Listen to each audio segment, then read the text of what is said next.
ख़वातीन हज़रात, शबिस्तान लिए डॉक्टर उमर आदिल आपकी खिदमत में हाजिर है। एक बात सच बताऊं, आप लोग समझते होंगे और शायद मेरी टीम और ये मैनेजमेंट भी ये समझती हो कि मैं यहाँ प्रोग्राम करने के लिए आता हूँ। इन्हें क्या पता, और आप करीब आके मेरी बात सुने कि मैं तो यहाँ पे बरसों पुरानी ख्वाहिशों की तकमील करने के लिए आता हूँ, उन ख्वाबों की ताबीर देखने के लिए आता हूँ जो मैंने बहुत बरस पहले देखे। आप कहेंगे कैसे ख्वाब और कैसी ख्वाहिश? ख़वातीन हज़रात, वो हसीन चेहरे, वो मरमरी बदन जिनको हम पर्दा सीमी पे देखते थे, उनको देखने का, उनको मिलने का, उनसे बिलमुशाफा बात करने का किसको शौक नहीं होता।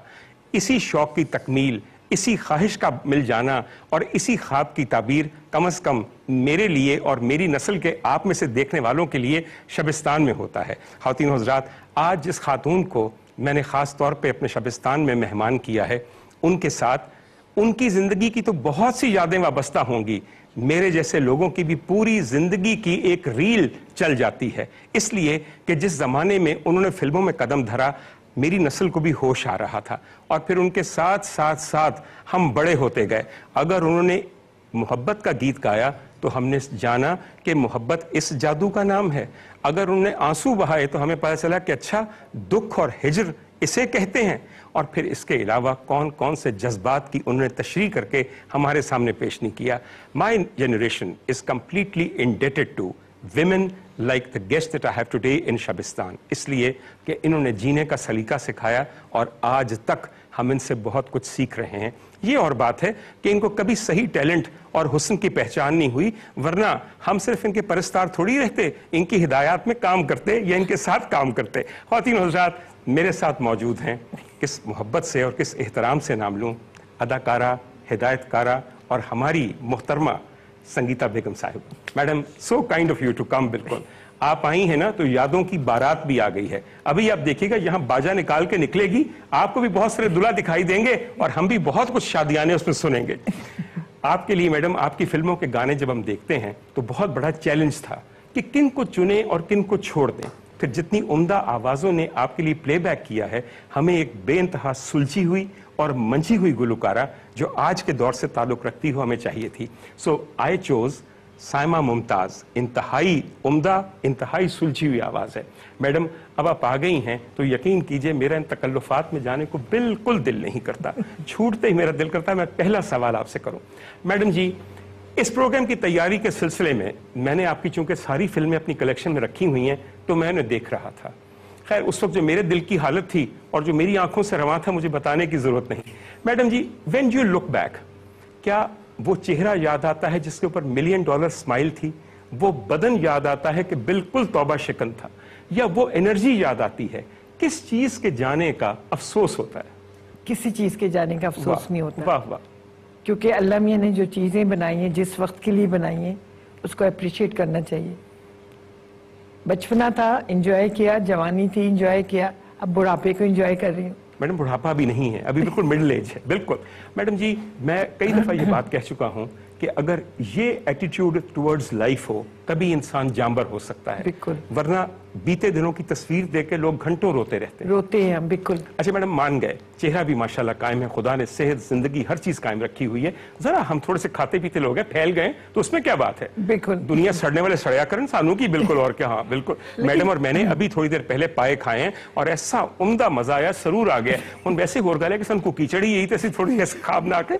मैडम जी, सबसे ज्यादा एक बात मुझे हमेशा थोड़ी सी पिंच करती है, जब आप फिल्मों में आई थी आपकी एज ऐसी नहीं थी। आपके आने से पहले आपकी वालिदा भी फिल्मों में थोड़ा बहुत अमल दखल रख चुकी थी। मेरे पास उनकी कुछ ऐसी तस्वीरें हैं जिन्होंने फिल्मों में काम किया था। क्या आप अपनी वालिदा की नाआसूदा ख्वाहिश कि वो हीरोइन बनना चाहती हैं, उसको पूरा करने के लिए आई थी या ये जाती शौक था? बिल्कुल जाती शौक नहीं था। मुझे तो पहले अपनी जिंदगी की पहली फिल्म चकोरी देखी थी।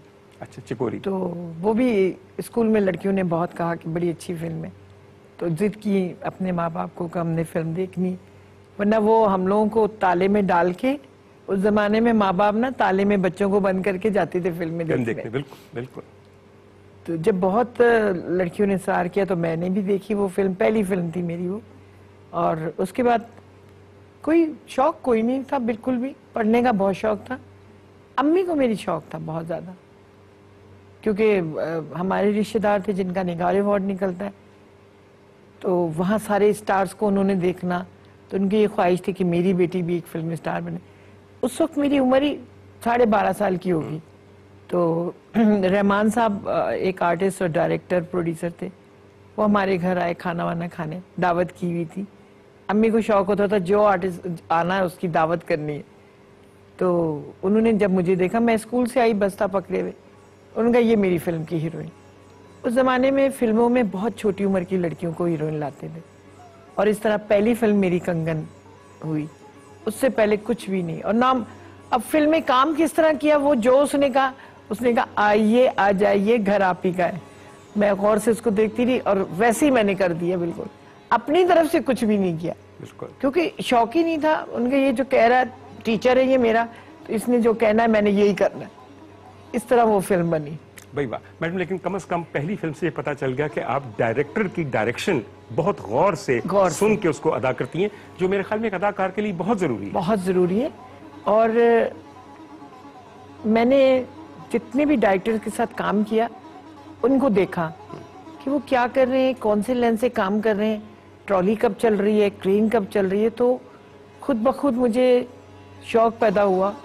ये वो उम्र थी कि जब मैंने अपनी मंजिल बनानी थी कि मैंने किस तरफ जाना है, तो मुझे डायरेक्शन की तरफ भी शौक हुआ। आखिरी सवाल इस ब्रेक में मैं पूछना चाहता हूँ, 12.5 साल की उम्र में एक लड़की ने फिल्म में काम करना शुरू कर दिया, स्कूल का जमाना और नई नई जवान होती हुई बच्ची, अभी टीनेजर भी नहीं है। हाँ, वो भी नहीं। स्कूल में, रिश्तेदारों में, कजिन्स में, पीयर्स में मुश्किलात थी कि तुम ये किस तरफ चल निकली?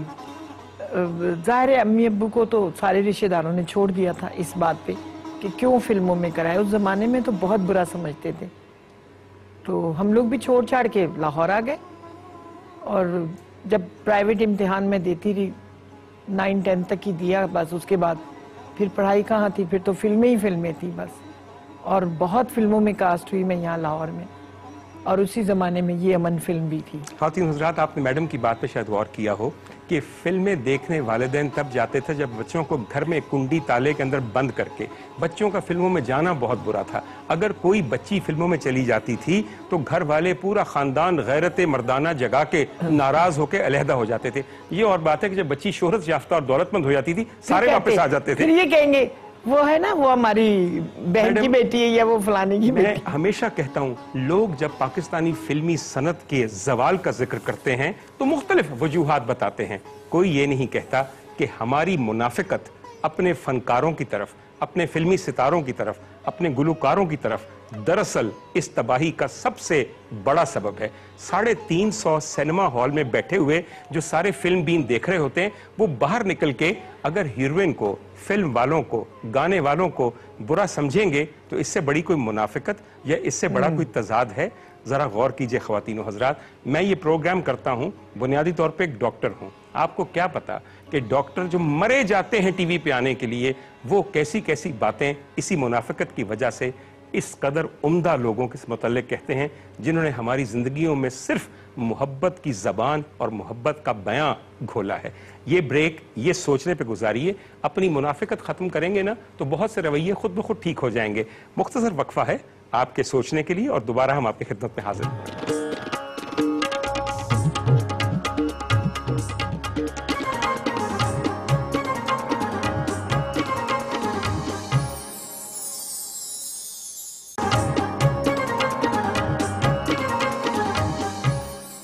मैडम जी, हालात बहुत बदल रहे हैं। सबसे पहले तो मैं आपसे बात करूंगा कि जो नया पाकिस्तानी सिनेमा इवॉल्व कर रहा है, बड़े शादियाने पीटे जा रहे हैं, बहुत डंके बजाए जा रहे हैं, टेली प्लेस को, टेली फिल्म्स को फिल्म कह के। आप मुझसे एग्री करती हैं या नहीं? दौर बदल चुका है मैडम, कहीं पे और फिल्म नहीं बदली। अब मैडम क्या समझती हैं कि क्या ये सिनेमा है जो आजकल आ रहा है? असल में पता है, हम लोग जो कहानी लिखवाते थे ना, बाकायदा राइटर के साथ बैठ के इंटरवल की जो 2 रीलें उसको हाइट दो, और इंटरवल ऐसी जगह पे हो कि जहां पता ना हो कि इसके बाद क्या होगा, बिल्कुल सस्पेंस रहे, बिल्कुल। और उसके बाद एंड की 3 रीलें ऐसी हो कि लोग हिल ना सके। बिल्कुल सही, ताकि एंड तक देखें लोग। हाँ, मतलब फिल्म का तो ये मिजाज होता था ना। मैडम, तो इसका मतलब ये है कि आप किसी हद तक मुझसे मुत्तफिक हैं कि जो आज फिल्में आ रही हैं, जो टीवी वाले बना रहे हैं, बच्चे बना रहे हैं, बहुत अच्छी बात है, उसको आप पैरेलल सिनेमा तो कह सकते हैं, मेन स्ट्रीम सिनेमा नहीं कह सकते। असल में ये जो बच्चे आजकल के हैं ना, वो बड़ों को मानते नहीं है। मैंने एक फिल्म शुरू की, डायरेक्शन, बच्चे थे वो, तो पहले दिन ही मुझे महसूस हुआ कि नहीं, मैं मिस मैच हूँ इन लोगों के साथ। जो उसमें एक्टिंग कर रहे थे वो बच्चे थे? हाँ जी। अच्छा, मुझे समझ आ गई जिन बच्चों का आप जिक्र कर रही हैं। तो फिर एने बच्चे भी नहीं वैसे हो? हाँ, बच्चे बचाए। लेकिन फिर मैंने सोचा कि नहीं, मुझे इनसे बहस करने की जरूरत नहीं, बेहतर ये कि अपनी इज्जत बचाओ, अलग हो जाओ और एक साइड पे हो जाओ। बिल्कुल सही। मैं फिल्म बनाऊंगी तो अपनी जाती ही बनाऊंगी, और उसमें बताऊंगी कि बड़ा कौन होता है, छोटा कौन होता है। तजुर्बे की क्या बात है। बिल्कुल। मैडम, वहां पे आपने अदाकारी की, टेलीविजन के अंदर बहुत अच्छे यंग डायरेक्टर्स हैं, किसी का नाम लेकर उसको हौसला बढ़ाना चाहती हैं कि भाई ये लड़का या ये टीम बहुत अच्छी डायरेक्शन, बहुत अच्छा ड्रामा बनाते हैं? मैंने बहुत सारे डायरेक्टरों के साथ काम किया, और मैं कभी भी उनके बीच में दखल नहीं दिया। सही।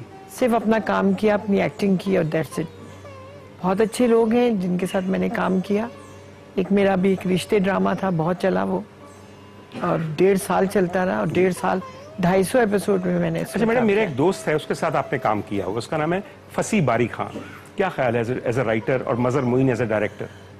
हाँ, मैंने उनके साथ भी किया, वो कुद्दूसी साहब की बेवा किया था।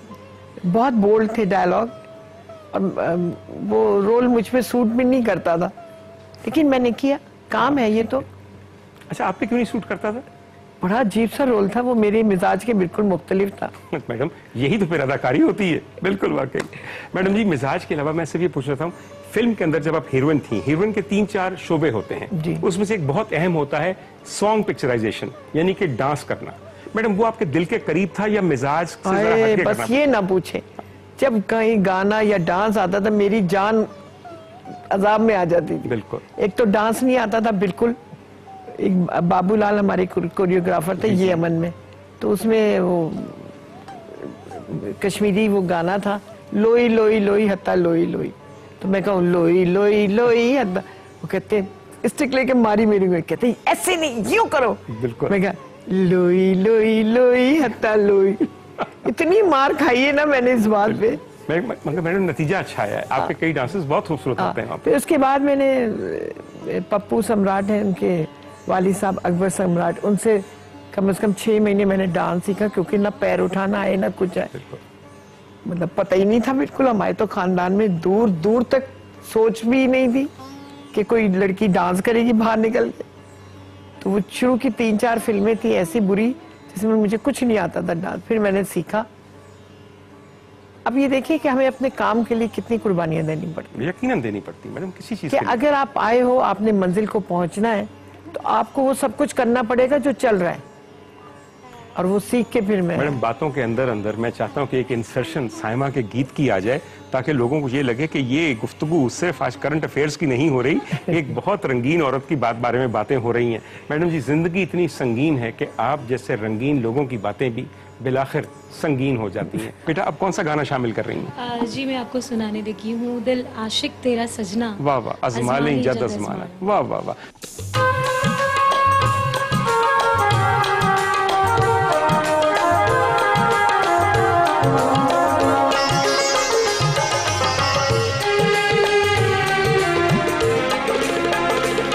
दिल आशिक तेरा सजना, अजमा ले जद अजमाना।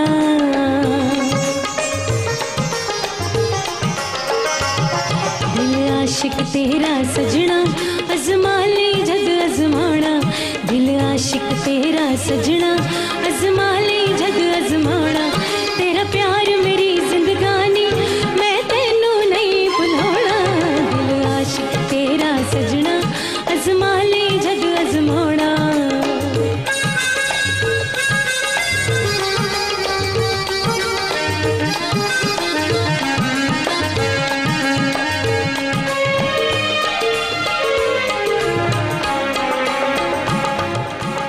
मेरे सावां विच तू खुलियो,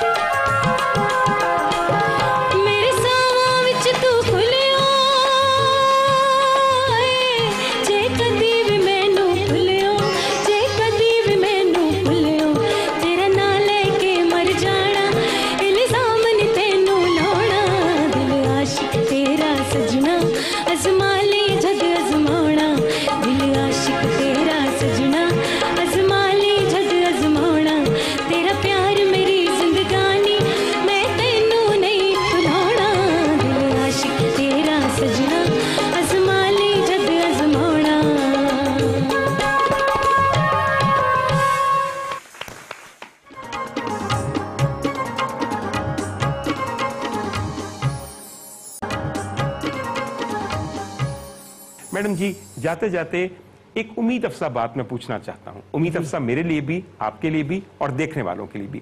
अगर मैं ये कहूं कि जो बेहतरीन फिल्म अदाकारा, हिदायतकारा संगीता ने डायरेक्ट करनी है या प्रोड्यूस करनी है, वो अभी आई नहीं, आने वाली है, तो क्या मैं गलत कहूंगा?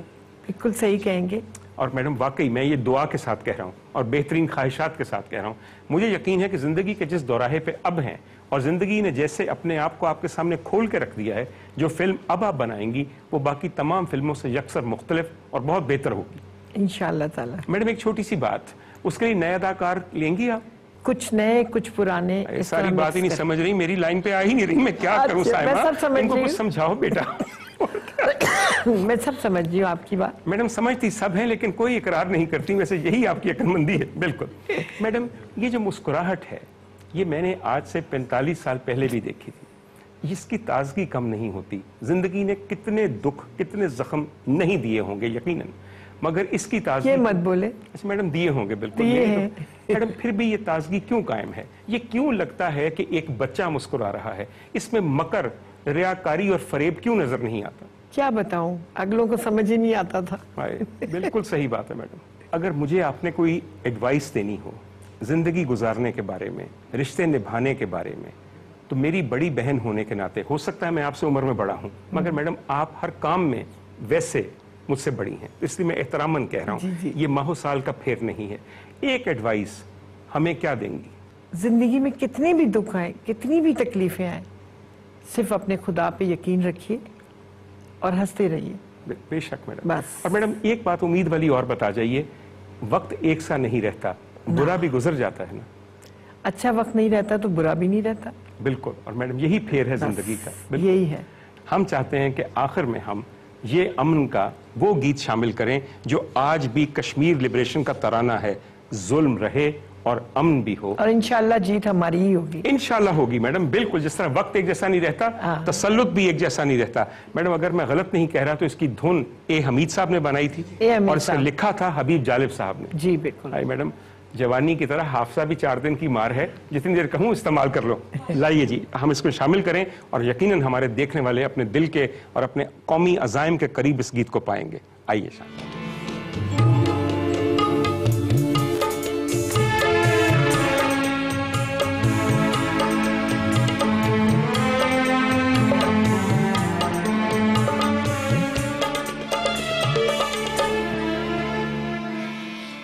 जुल्म रहे और अमन भी हो,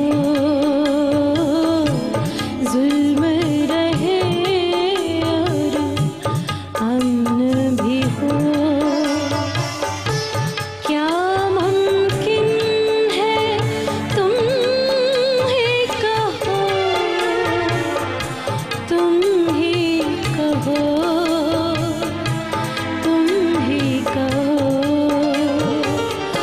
जुल्म रहे और अमन भी हो, जुल्म रहे और अमन भी हो।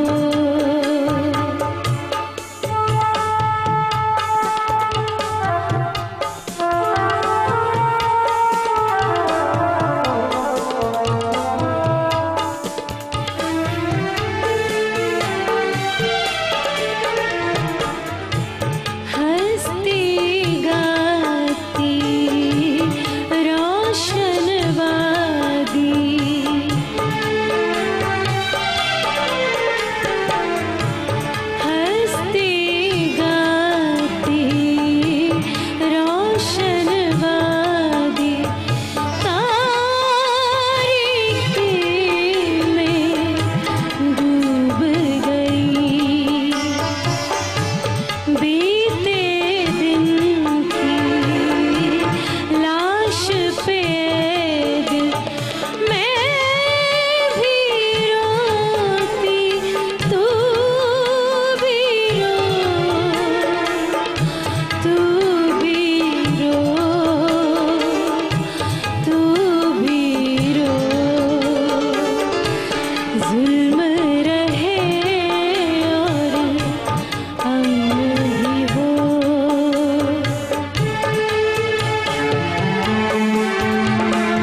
जुल्फ